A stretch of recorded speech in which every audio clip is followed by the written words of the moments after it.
Woo! It took some doing to get on this morning. I tell you, technology is our friend, and sometimes it's not. Good morning. It's Friday. Welcome to Love Babz Love Talk. I'm Babz Rawls-Ivy. And let me just shout out my girl, Dr. Kalila Brown Dean, who is doing Disrupted today, this morning, as we speak. She's probably 10 minutes in because I'm sure she is not late like I'm always late.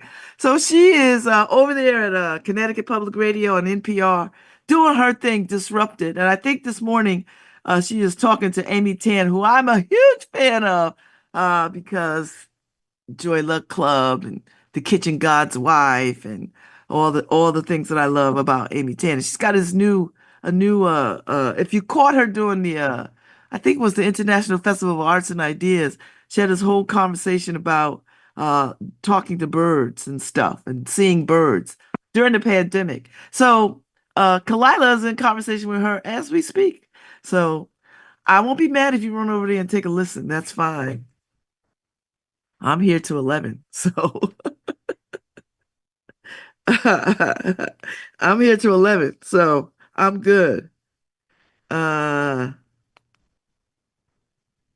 I've got some folks coming on at 10:15. Forgive me, my dairy allergy is trying to change my life today and I'm not letting it. I'm doing my best not to let it. I could tell you where I got dairy at. I could tell you. Probably something that I ate at the Arts Council annual meeting. I'm very diligent about stuff. Sometimes things just get by me. They just get by me. And so something got by me. So that's it. So if I sound a little strange, it's because my body is trying to fight me and I'm trying to fight back. So so don't give it another thought. It's all good. So this morning at 10:15, I'm delighted. And then I'll just go and talk about whatever I want to talk about. Uh this morning I've got the continuing conversation with the folks that are presenting at Culturally Lit because this is Culturally Lit weekend. And last night they screened Price of the Ticket at the New Haven Free Public Library, the Ives Library downtown. So if you've not seen that documentary by Baldwin's friend, it is worth seeing. You get to see some never seen before pictures, and you hear some thoughts and sentiments about Baldwin that you probably didn't know. So anyway, Ife screened it last night at the New Haven Free Public Library, and the Culturally Lit 1 year Baldwin Festival kicks off Saturday, 11 to 5. And yesterday I had the women who were talking about um, how much Baldwin admired, appreciated, and respected women. And so they were talking about Baldwin from that lens, and they're going to have a bigger panel on Saturday. And I certainly want to make sure I see that because I enjoyed the conversation that I had with them on my show yesterday. So I know when they're all together talking about this, it would just be amazing. Lisa Gray and Kim Collins were on yesterday. So this morning, I'm delighted to have more folks coming on. I'm delighted to have Dr. Roderick Ferguson from Yale, Dr. Sean Salvant from UConn, and Adel B. Martin uh, from the podcast The Magpie Years from 1940 to 1942. So they're all experts on all things James Baldwin. And so they're gonna come on and their panel is the artist's struggle for integrity. And I'm so looking forward to that because that is pretty That's so timely. I can't even begin to tell you. So they'll be on at 10:15 to have their conversation and give you a taste of what they're going to be talking about tomorrow. So if you're around, tune in. If you after you come back from listening to Dr. Kalila Brown, then you bring your little butts back over here and check out the conversation I'm having at 10:15. But to my diehard fans who just listened to me, or maybe listened to me and got her on in the background too, thank you. I know how we do. We love our peoples, we love each other, and we just do it. We just do what we could do. So I'm here for it. Uh, I got a little catch in my throat. And my whole weekend is about talking, so I've got to get it together.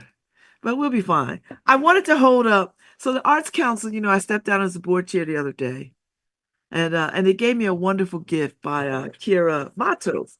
And Kira Matos is an artist here in town, local artist. On Orange Street, she's got a studio, a gallery, and she's a pottery and ceramics and the like. Very talented. If you go by the window, you see all that beautiful stuff, and you're like, "Ooh, it's so pretty." Well, anyway, Hope and the Arts Council gave me these beautiful, beautiful, beautiful candle holders and tapers, which I love a long taper, so elegant. And this yellow is just happiness. It's just such happiness. And they are like if I threw these at you and hit you upside the head, I believe this would kill you. I honest to God. And her signature is on the bottom. So these are. I just want you to see them in their beauty.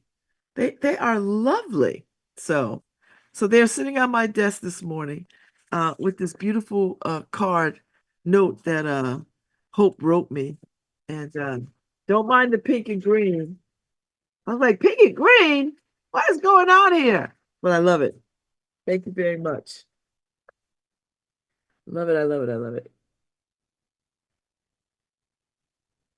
So anyway, so those are my gifts. I meant to show them yesterday, but they were still wrapped up. So I unwrapped them yesterday and put them on my desk.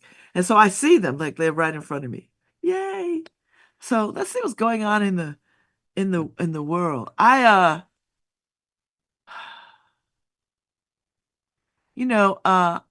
was paying attention to the case in I don't know where this case is in Michigan. I hope it's not Michigan. I think I don't know where it is. Now I gotta find. I gotta go find it. I was gonna talk about the young man that the cops beat up and killed. I mean, it was terrible. And if you've seen the video, it will haunt you. It haunts me anyway. Uh, uh, I'll come back to it. And let me just shout out again, Shana Tova, to my Jewish sisters and brothers out there who are celebrating the beginning of the high holidays. Yes, the high holidays are upon us. It's Rosh Hashanah, and it's the Jewish New Year.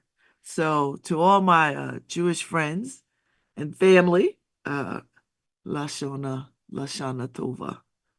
I wish you peace during this season, this new year. And I know that's challenging in the world, but I pray for it. So I pray for it.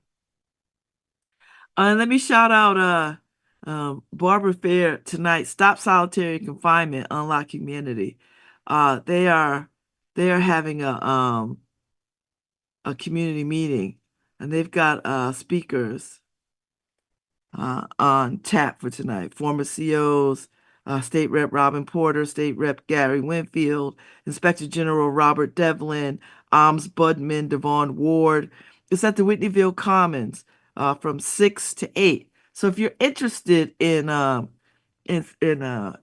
helping to stop solitary confinement in Connecticut, this is a meeting you want to go to.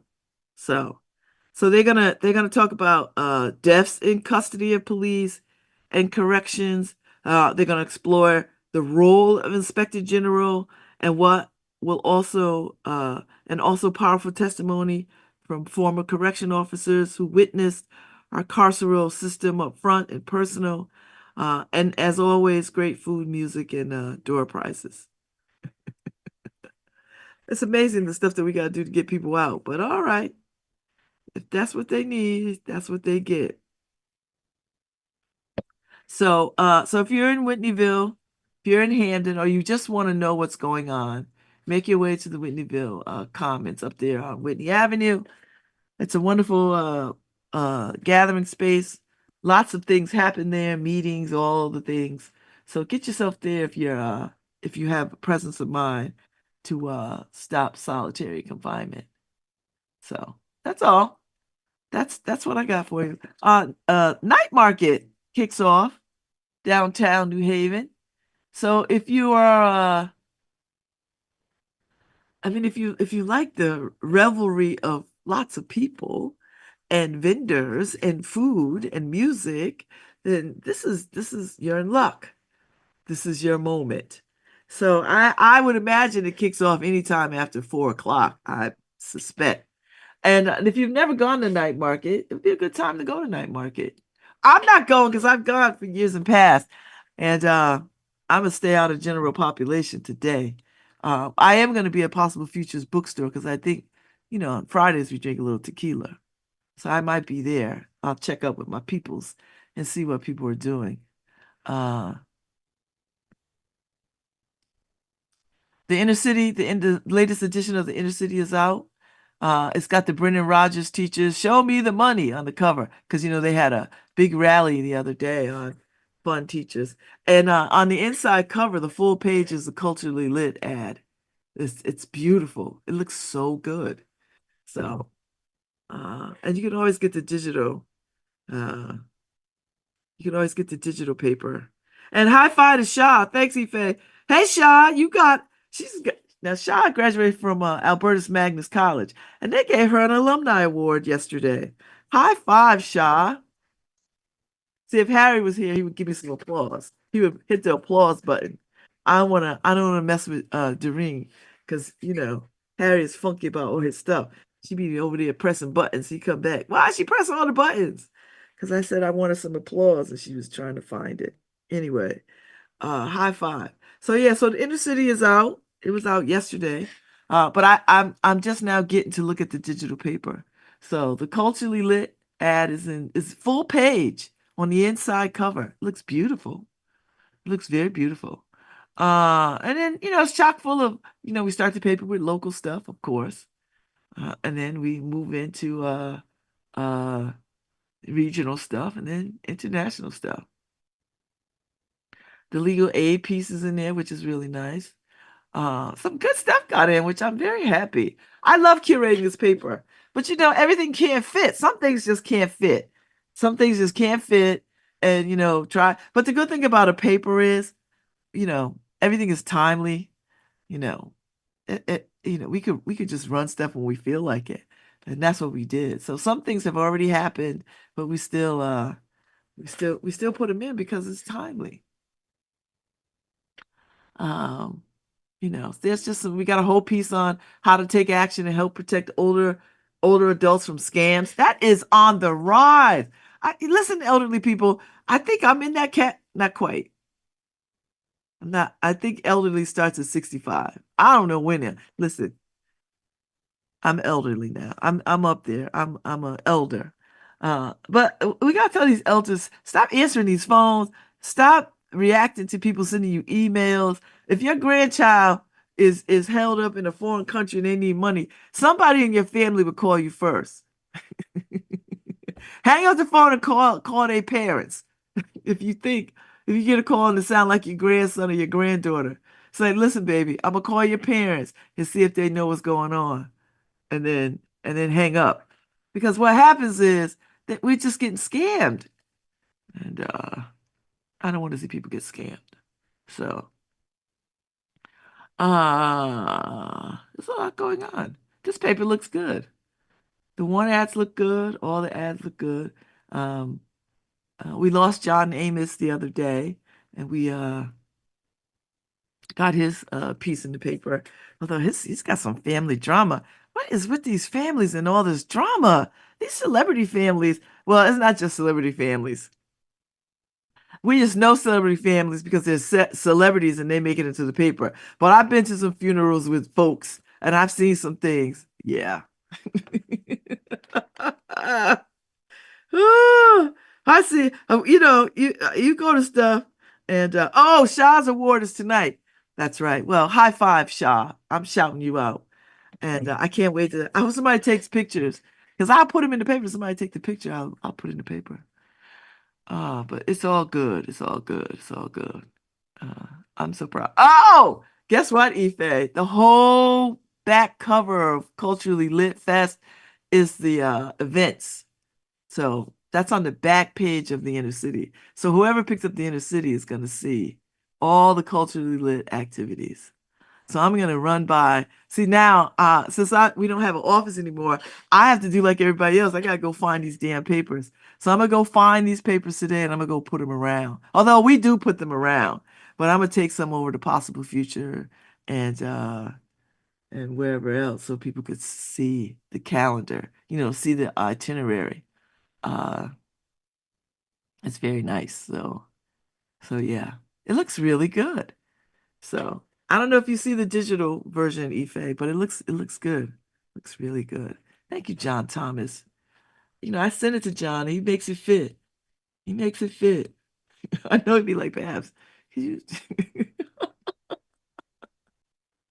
ah! I know he's like, girl, if you just, but we get it in. We get it in. We get it in. We get it in. We get it in. So yeah. And I see Tabitha with her conversation with Paul Bass. And very nice. Very, very nice. Uh, so that's the inner city today. So get it out there. And we have the Lion King. The Lion King is back at the Bush now.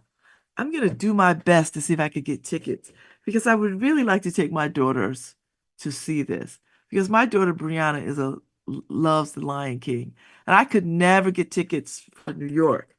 One, they were always sold out, and then when they weren't sold out, they were just really out of my price comfort level. And same with Hamilton. I wanted to take Margot to see Hamilton, and it's sold out in Bushnell. Which I think I know enough people where I could have probably made a few phone calls, but sometimes you just have to try to do it a different kind of way, and so I felt bad. But Hamilton will come back around, so I'll make sure I get tickets for that. But um, the Lion King is at the Bushnell from November 13th through December 1st. So I'm gonna try to take my oldest daughter because I think she would really appreciate that. And it would give me some mommy points. So she knows that I didn't forget how much she really loves the Lion King. Ah, you know. So I'm gonna go with that. The New York Times is running a piece on Liz Cheney, the Republican former Congresswoman, who is the daughter of staunch conservative Vice President uh, uh, uh, Cheney, Dick Cheney. She out campaigning for Kamala in Wisconsin. She called her conservatives to join her. Listen, I'm gonna tell you something about Liz Cheney. Y'all say whatever you want about that white woman, but she got an epiphany. And, out of all the people that were in Congress, she was Team Trump until she got a look behind the curtain and was like, I'm not going to hitch my wagon to this fool. And she came out and spoke out against him. And she was really single-handedly trying to remind these fools that Trump ain't it. He does not hold the values of the Republican Party. But that's, I don't know what those values are, but she seems to know, she seems to care deeply about it. And so she has decided that she's gonna hitch her wagon to Kamala. And this is what I mean. This is what it means when you put country before party. That's what that means. And so I appreciate Liz Cheney for like, listen. And she took a hit. They kicked her out of leadership. She didn't get reelected. Now, these stupid people who did not realize, she's probably one of the smartest people that should have stayed in office, but her constituents are stupid. I'm just saying it. I know they don't talk like this on NPR. I know. I know they don't. They don't call people stupid. They don't say asshats. They don't say assholes. I get it.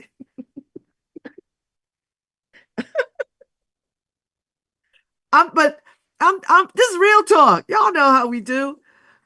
I I don't understand these people, but the ambition and greed and power is very seductive. It's very seductive. And I understand how people can fall prey to it, because it's right there. And it's right there for the taking, you know. And once you start to see how gullible people are, you could lead them anywhere, then you pretty much could do all kinds of atrocities. I mean, history bears this out. I mean, it just bears it out. So, you know, my throat is a little tender. I hope this is all it is. I don't feel anything else in my body except my ears and my throat. I'm so glad I just said, let me just take my meds tonight before I go to bed. See because I didn't really think it was the allergy problem coming up, but then I was like, I don't get sick, so therefore this is an allergy thing. So I said, let me take my meds before I go to bed. And I'm glad I did because I think I would have woke up this morning in a bad, bad place. So, and I'm gonna take them again tonight because I don't take these meds every day. They're designed to be taken at the first sign of the issue and then continue until the threat passes. So that's what I'm gonna do for the next several days. I'm gonna be on this regimen, and I'm gonna be on this regimen and see what happens because I can't. I got a lot of ground to cover this weekend. And 15 minutes ago, Chris Bethune was on News Channel 8 doing a segment at 9:15. I had got that message. And I know he was charming and handsome and debonair for them talking about this Divided Loyalties miniseries that's airing on Tubi, I think in November. I think that's what he said. But tonight's the red carpet screening, and I will be on the red carpet in something. I don't know what, but it'll be something. And then I got to run over to the Delta Gala. So I'll be fine. I'll make it. I just took some acetaminophen too to help with the pain in my body. Ah. ah. And the older I get, the harder it is for me to fight back. You know, that's it. So, yeah. So, well, anyway, this is what we're doing, good people. This is what we're doing. So, there's a lot going on this weekend. I want everybody to participate. Get yourselves out into these streets. The weather is going to be lovely. And don't miss out. Happy birthday, Sammy Angelina. Angelini. She is my manicurist. And today is her birthday. And Karen and Harry are still traipsing around in the Grand Canyon. I guess they'll be back at some point. I don't know. I think Harry's got another whole week. Oh no. He's back Friday, next Friday. All right. Okay, Harry. See you. I see you. I see you. Uh, but good. He a well-needed vacation. Uh, a well-needed vacation. Harry works very hard, and he keeps all these shows juggled. So I'm happy that he's on vacation and that he's got these new knees so he could just get around. Happy birthday to his wife, Karen Droz. Today is her birthday. She's 53. Happy birthday. Sammy Angelini is 55. So happy birthday. It's lovely. All these great birthdays. October is the month, you know. I think 17 years ago, on this day, I was reading book number 4. I have a running list of all the books that I read while I was incarcerated. I read 30 books in 29 days. And imagine my surprise when I found out that I was getting out on the 29th day. I was not prepared for that. When they brought me into the office and said, you're getting released on the 29th day. And I was like, oh, because they count court, the sentencing day that I went to court, as jail time served. So I was like, oh, okay, judicial system, all right, go with that. So 17 years ago today, I was on book number 4. I have a running list. I just don't know where the folder is. I have all the letters that people wrote me, which I should probably pull out. And I probably should preserve them into something. I guess I will. The letters from my kids, the letters from my church family, letters from friends, letters from people who just wanted me to keep my spirits up. It was something. It was quite amazing to bear witness to that. It really was something, you know.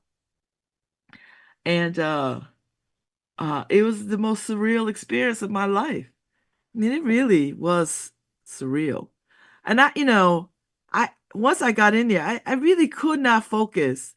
Once you get in there and you see people, women, situations, you hear stories, whatever you think you got going on goes out the window. Because honestly, I was in so much better shape than 99% of the women that was serving time.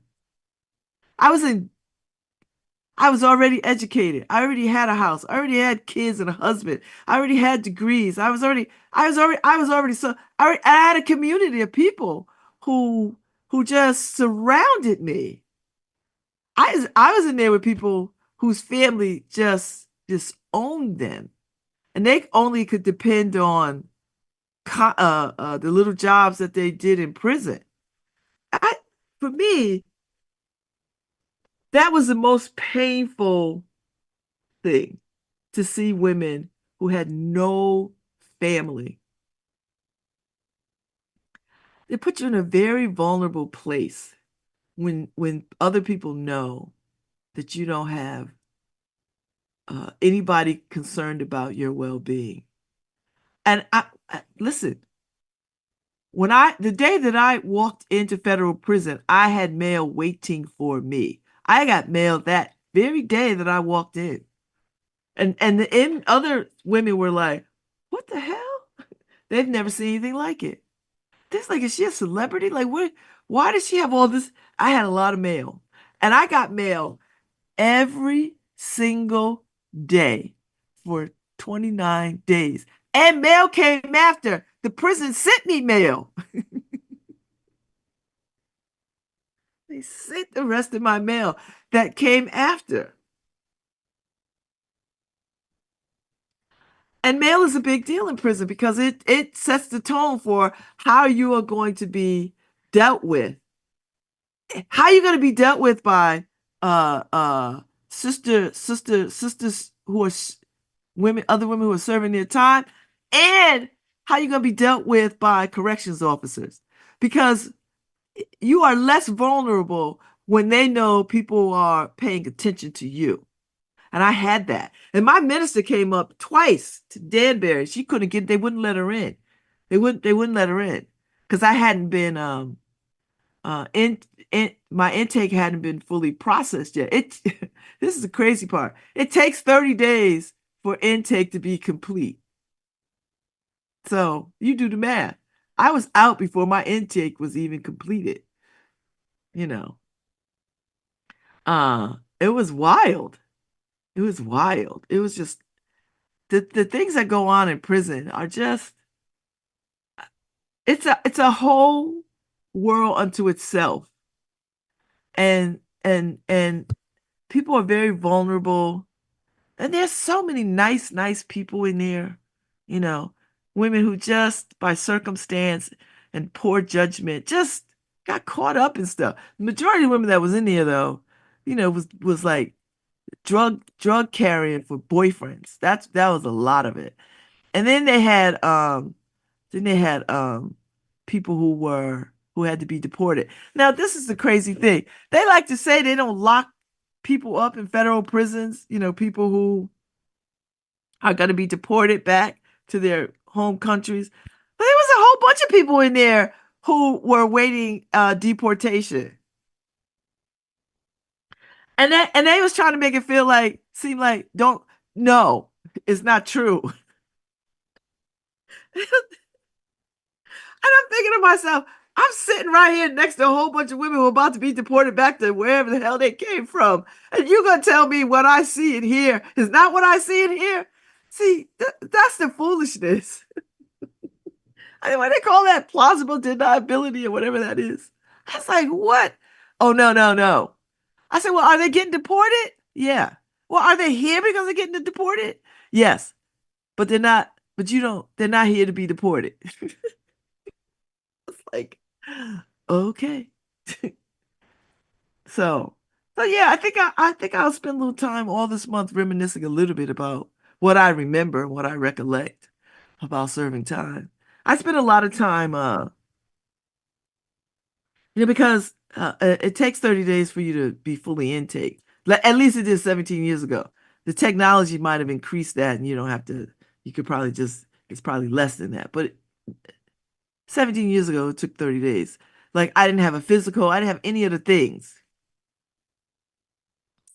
Uh, and I didn't have a job. I wasn't assigned a job. You have to be there 30 days before they can assign you a job. So I just had free reign. All I had to do was I just walked around all day. So that's when I found myself in the library and just started reading whatever I could put my hands on, you know, like Purpose Driven Life and whatever other dreary ass books, the Red Tent. I just read all kinds of stuff. I read The Tipping Point, Malcolm Gladwell's Tipping Point. I think I might have read another Malcolm Gladwell book too. But I read a book a day because you have to get up in the morning. Like it's not like I could just let when it's 8 o'clock, it's time or 7 o'clock, whatever time they make you get up. You have to get up, make your bed, clean up the space, and then you have to get out of it, get out of the room. And so you go to breakfast, and then the majority of the campers had jobs. I didn't have a job. It was like me and maybe one or two other people didn't have a job because we all sort of came around the same time. And there was one woman, I think she was famous. She had one day. She had to do one day. And I was like, oof. But I'm gonna tell you something. One day is too much. It's just, it's just too much. It was just, I think the first couple of days I was very stressed out, and then because I've gone to college, I understood dormitory and how to live with people. And then I grew up in Tertiary South, so I understood wild people and rowdy people. Do you know what I mean? Like, so none of that was foreign to me. You know, none of that was foreign. Uh, and I just sort of stayed in the middle of things. Like I didn't hang with anybody particularly. I spoke to everybody, because my superpower is my ability to talk. I talk to anybody about anything. And really by talking, I'm listening, right? So it's really getting them to tell me what was happening with them. So I heard all manner of things, you know. And so that bought me a bit of a pass with a lot of people. Because I mean, yeah, there's violence in prison. The first day I got there, somebody was beating somebody's ass. And then they got thrown in the shoe, which is solitary confinement. I didn't see that chick until I was about to leave. And then she was back on the grounds. I was like, ooh. Like, girl, you did solitary confinement for 29 days. Or 28 days, you know. And you see people's relationships in there. People have relationships and stuff, and I mean, people looked out for me. It was really nice. That's where I met Beatrice Codiani, who I knew on the outside, but I hadn't seen it because she had to do like 25 years of some old mess. And she had a copy of the New Haven Register with my picture on the cover when I came. And she just like, listen, you're gonna be all right. You did some good in your life. Nobody gonna bother you in here. You're gonna be all right. Just mind your business and you know, do what you're supposed to do, do your time and and that's what it was. So I felt like she was the first guide post. And I met some people, I met some women in there. Uh there's this one woman, I think when you get to the prison camp, it's very minimum security, very minimum. So there were women who were just finishing up, 50 years or uh 60 years, whatever it is, 20 years. And they were either getting ready to go home or they were just going to finish their sentence at the prison camp. And I remember talking to this woman. She was dating this man. He robbed a bank with a gun. I think he killed somebody.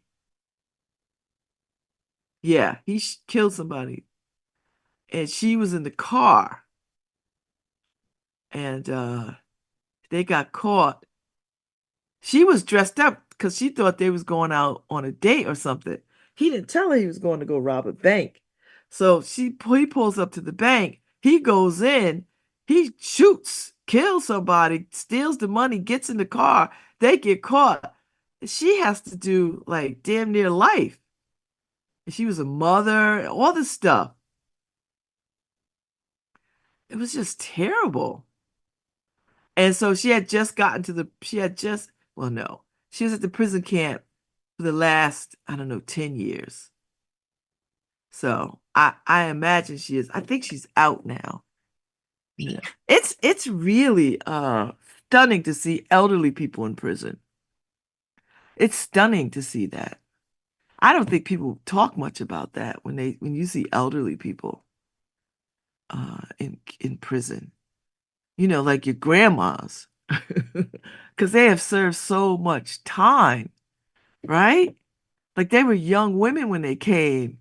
And they've been all over the country, right? Because federal prisons are all over the place. So when you get to the prison camp, that means you've served a considerable amount of time, and you're at the end, you're coming toward like the last 10 years or the last 5 years or the last 2 years of a 60-year sentence or whatever it is. Uh, it is stunning to see that. Uh, I met a elderly woman from New York. She was a banker. She was like vice president of a bank. Black woman, old lady. I don't know. She must have embezzled and it's all kinds of mess. But she was very, very nice. She was very, very, she was very, very nice. But her family just turned their back on her. I was like, you know, like you provided for that family all this time, and they just was like, you embarrassed us, and now we're gonna throw you away. But she's a very religious woman, so she took me under her wing a little bit. She's like, listen, don't spend your time messing around. I'm thinking to myself, I was not. Uh, so they had a chapel, so I would go to church a couple of times a day. And I didn't go to like when preachers come, I didn't go to their churches because when preachers come, they were just annoying. These little preachers that always want to. I didn't, but I liked the service that this lady did. Just peaceful, just sit, close your eyes and pray, and you know, for an hour or two or whatever it was. I found that to be quite comforting. I mean, you could watch. I mean, sometimes they'd have. You could go and watch TV or they'd put a movie on somewhere. You know, uh, you could buy snacks and you know. So I just tried to like stay out the fray. I didn't make friends, but I knew people. Do you know what I mean? Like, uh, you get to just hear people's stories and just the wildest of things. And there are people who just had a little bit of time. Like I met this woman, another black woman. She um she did a securities exchange crime, and she she left money to pay her rent while she was incarcerated. Somebody would pay her rent, take care of her apartment. I said, "Well, what about your family?" She said, "Well, I travel so much they won't even notice I'm gone." It's like I was like, "You trust somebody like?" She's like, "Yeah, I left money, the bills will be paid, and then I just come back and step back into my life." I was just looking at her like I was like, "That's I don't know, I can't remember her name or whatever. I think I wrote people's names down in my little journal, but I don't recall what her name was or where she. I think she was from Maryland. But I just thought that was just wild. I was like, "What?" She's like, "No, I didn't tell." It was so many people who were so disconnected from their family. That's the thing that really got under my skin. And I say that with you never know uh how people are in their families that make their families turn on them and stuff like that. So I'm probably really biased about that. Like, ooh, but there was so many people so many women who, uh, families they want to hear from them. They have to figure out a way to get their commissary. I mean, it was just a commissary is so expensive. If you need like they don't give you stuff in prison. Like you think you have to you think they would give you the basics. They don't. They give you a little like like homeless shelters give you a little toothbrush, a little toothpaste. But then after all that runs out, you have to go and buy that stuff. And it's never cheap. It's like, some ridiculous amount of money. And when I went in with, and the information that they tell you about how to do prison is so conflicting.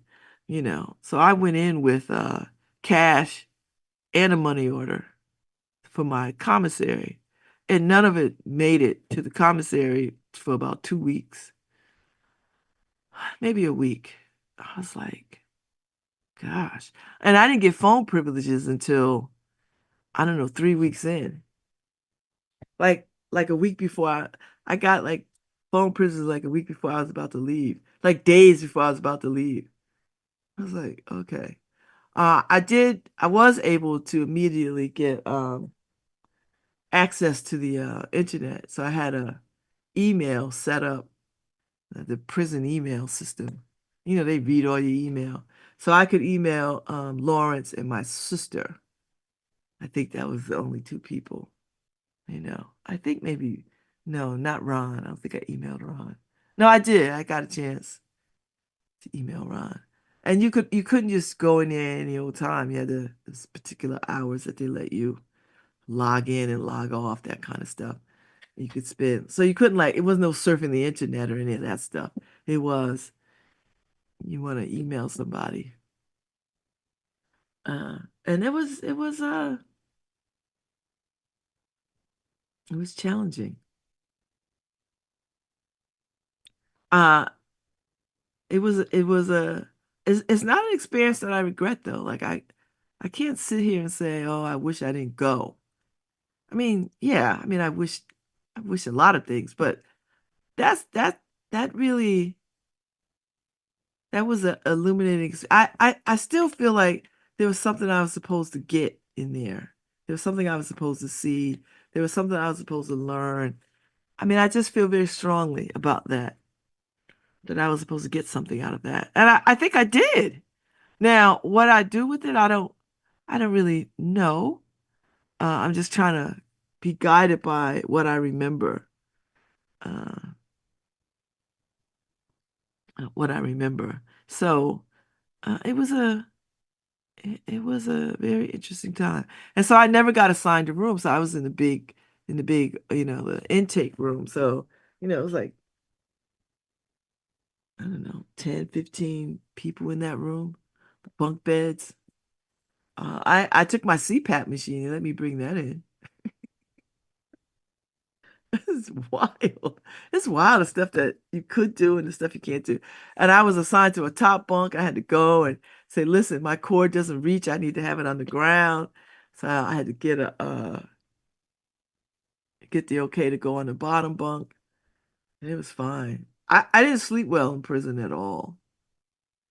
Because they would every night in federal prisons, they have to check the inmates several times a night. So 3 o'clock in the morning, they coming in, put a flashlight in your face. They do it at 11, called the count. And it's the same across the country at the same time. All prisons do this at the same time. So, 10 o'clock, you have to be in your bunk. 11 o'clock, lights go out, they count. You can't do anything. You have to get your showers in or whatever you're doing before, uh, get your showers in before count. Otherwise, you'd have to stand outside the shower naked because they have to account for all the people that are in prison. That was I mean the first night when I got home, I was in my own house and I didn't rest well. It took me a week to like not be expecting somebody to come in with a flashlight in my face.